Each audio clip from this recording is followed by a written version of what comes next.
tiga komponen terakhir yang akan kita pelajari adalah spinners, toast, dan tooltips. Spinners ini digunakan untuk mengindikasikan loading state ya teman-teman. Nah, misalnya seperti ini ya, spinner. Pasti teman-teman pernah lihat juga sebelumnya. Dan spinner ini sebetulnya hanya menggunakan, di Bootstrap ini hanya menggunakan HTML dan CSS. They are built only with HTML and CSS. Meaning you don't need any JavaScript to create them.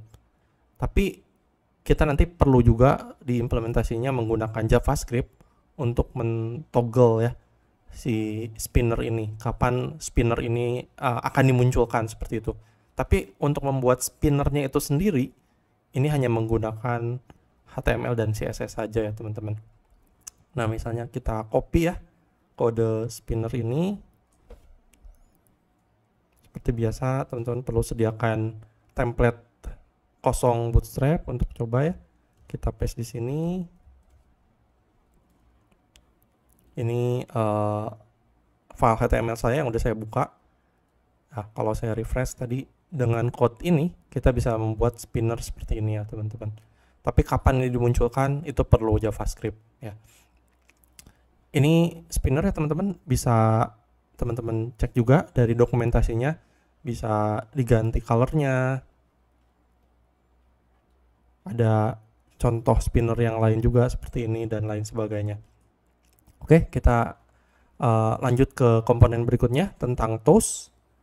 Nah, toast ini contohnya seperti ini ya teman-teman. Jadi kayak informasi tambahan yang dimunculkan. Ini contohnya. Kalau kita klik di sini, dia akan muncul toast seperti ini ya teman-teman. Informasi seperti pop-up juga, mirip-mirip pop-up yang keluar kalau kita mengklik suatu button misalnya. Nah, kalau kita mau coba buat toast ini ya teman-teman, kita bisa copy, saya paste di sini. Lalu toast ini juga dia menggunakan JavaScript, jadi kita perlu copy juga ini JavaScript-nya. Kita bisa masukin ke elemen script. Ini saya ketik script terus tekan tab ya. Saya masukin ke sini. Di episode sebelumnya, waktu kita belajar popovers, kita sudah belajar juga kalau kita harus masukin script tambahan itu setelah script Bootstrap ya teman-teman. Jadi urutannya penting. Kalau enggak nanti nggak akan bisa digunakan ya si script ini. Jadi harus diletakkan setelah script ini ya teman-teman, script utama Bootstrap-nya. Oke, kalau kita save dan refresh, sekarang buttonnya keluar ya dari HTML ini ya teman-teman. Hello, sorry yang ini show live toast. Dan kalau kita klik, dia muncul di sini ya toastnya, yang teksnya ini hello world, this is a toast message. Kalau teman-teman perhatikan di sini kayak ada broken image, itu sebetulnya dari elemen image ini ya, karena di sini source-nya kosong. Tapi kalau teman-teman nggak perlu, ini bisa dihapus aja atau dimasukin. Kalau teman-teman perlu mau pakai image, ada source-nya. Kalau nggak mau, bisa dihapus. Dan ya, tadi yang broken image-nya hilang. Nah, seperti itu. Ini contoh dari toast ya teman-teman.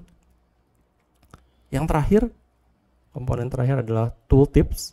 Tooltips ini sebetulnya mirip dengan popovers ya teman-teman yang sudah kita pelajari di episode sebelumnya. Tapi bedanya kalau popovers itu biasanya menyimpan teks yang lebih panjang. Kalau ini tooltip itu contohnya seperti ini. Ini yang biru, ada informasi tambahan di sebelahnya. Ini yang disebut tooltip. Kalau tooltip ini biasanya untuk informasi tambahan yang singkat, tapi kalau popovers itu untuk informasi tambahan yang lebih panjang seperti itu. Ya. Konsepnya mirip dengan popovers. Ya. Teman-teman juga bisa copy juga. Ini untuk enable tooltips sama kayak popovers, kita perlu JavaScript ini untuk dimasukin. Kita harus copy JavaScript ini ya. Kita bisa masukin ke sini. Lalu HTML buat tooltipnya misalnya yang ini, kita copy.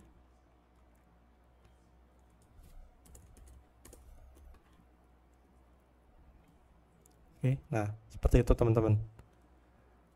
Oke, sekian teman-teman penjelasan tentang 3 komponen terakhir, dan kita udah belajar banyak banget komponen Bootstrap.